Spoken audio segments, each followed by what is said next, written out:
I was born into a potter's family in a small village in Gujarat. Life changed after the Makhu Dam disaster in 1979. We lost everything and moved to Wankana.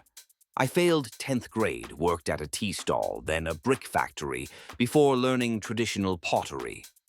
Even when my father and banks rejected my ideas, I dreamed of transforming clay into something more.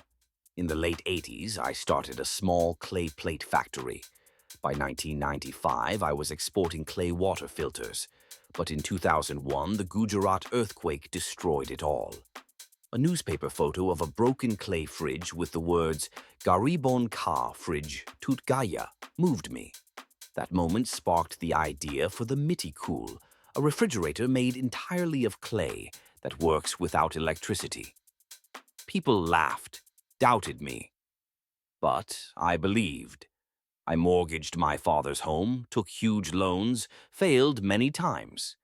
But with support from innovators and funding from IIM Ahmedabad, I built the first Mitticool fridge in 2005.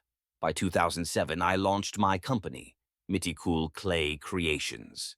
Today, my products, from pressure cookers to water filters, are sold in over 40 countries. I've been recognized by Forbes, awarded the Jamnalal Bajaj Award, and even praised by President Kalam and Prime Minister Modi. From our 300 a month to empowering over 500 rural families, this journey proves that innovation can rise from the soil beneath our feet.